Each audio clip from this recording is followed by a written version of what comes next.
Hello everyone, welcome to Apti Plus Academy for Civil Services. This is a special video on UPSC notification for 2023. UPSC has released the notification for the Civil Services Examination 2023, and before you make application, some of the important information will be shared in this session that will help you to get into the right track and know what things that you need to keep in mind before you make this application. So in this session, we'll see how the online application will be done because there are the changes that has been proposed by UPSC through OTRs, and some exam pattern detail and the total number of vacancies, because this time the number of vacancies on a higher side. So without any further delay, let's get started. And what you need to do, first you need to log into the upsc.gov.in. This is the official website of UPSC. Once you log in, you will find the details of the Civil Services Examination notification for 2023. Although I'll provide the link in the description section from where you can directly be redirected to the UPSC website. Now, before I come into the detailed part of the online application, first thing first, I just wanted to clear a basic that a one-time registration is essentially required for the application for 2023 Civil Services Examination. And this is a PDF that has been released by the UPSC. So the last date for the application is also mentioned, that is for 21st of February. And how you need to apply, you have to visit to the website, that is upsconline.nic.in. I'll provide the details of the PDF in the description section also. And the most important thing that I want to give at the first instances of this video is about the total number of vacancies. So this time for 2023, the total number of vacancies is 1105. And these are the services. I think most of you must be aware of the service. If not, you can pause this video, you can take the screenshot. These are the total number of services for which the recruitment will be made through UPSC Civil Services Examination, right? And some other basic information like the last date for the receipt of application, that is 21st of February till 6 p.m. But do not wait for the end. Make sure you're applying as early as possible, because to some centers, the capping of the seats are also there. Now, the other query that is being asked frequently by the aspirant is about the penalty for the wrong answer. Definitely, there will be penalty for objective question, specifically in the prelims examination. And if you want more details, if you have some other critical information details you wanted, there's a facilitation counter by the UPSC where you can reach out for the details. The contact numbers are mentioned at below. Now, in this session, I'll just make you understand how the online application for Civil Services 2023 can be made. So the first important segment is about how to apply online. So what you need to do, first you need to log into the UPSC website where you will find the notification about Civil Services Prelims Examination 2023. You can download the PDF from here as well, and there's a dedicated link which is provided. Once you click to this link, you will be redirected to the page for the registration part of that. The one-time registration part will be there. So once you click to this link, you will be redirected to the page of upsconline.nic.in. And here you have to make registration. You can see the details are there for the new registration. Those of you who have not registered yet need to have a registration part done, right? So first you need to have a registration via clicking the new registration. Once you click to the new registration, this is how the page will look like. You have to enter some of the important credentials that include your name. You have to verify your name, your full name, your gender, the date of birth, father name, mother name, your minority status. You have to enter your valid cell phone number, contact details. Your email ID should be valid, your board roll number, and security question for any future if essentially required if you forget any of the password. So this is a mandatory part of the registration known as OTR that has been introduced by the UPSC, right? Once you fill the details of this, you will be able to file the application on the part 1.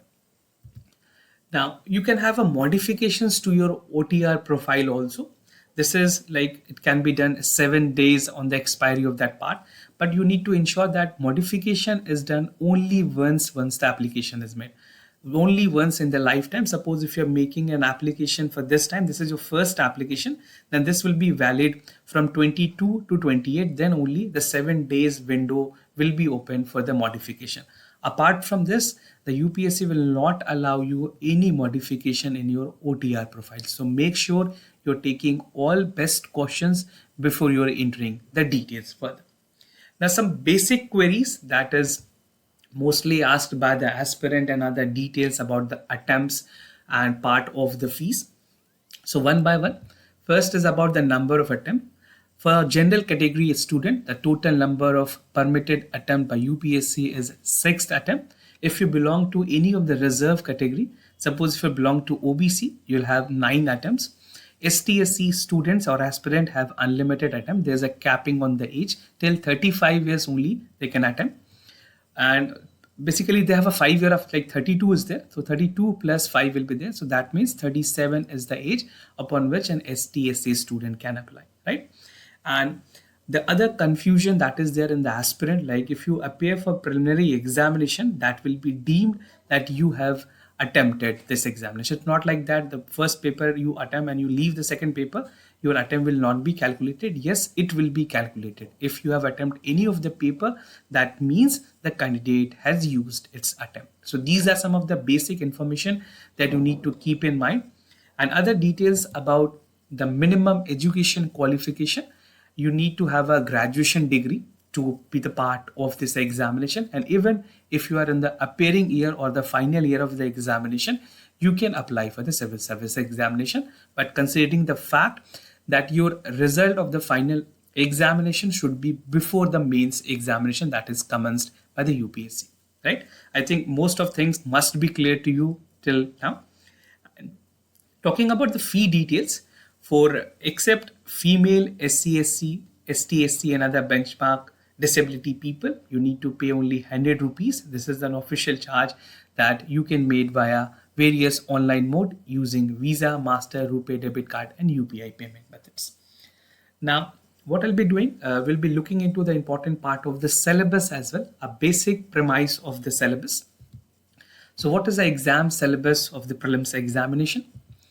So the syllabus, like for prelims examination, paper 1, the topics include current event of national and international importance, history of India and Indian national movement, India and world geography, which include physical, social, economic, geography of India and world, Indian polity, governance, constitution, political system, panchayati raj, public policy, right issues, economic and social development, which include the part of sustainable development, poverty, inclusion, demographic, social sector initiative, and the general issues on environment and ecology, biodiversity, climate change that do not require subject specification, although UPSC tend to ask some high level questions also, and a general science are the part of this. So this is the part 1, that is preliminary examination paper 1 that will be conducted. Now there's other paper that is called CSAT. In CSAT there are the topics that is mentioned: comprehensive, interpersonal skill including the communication skill,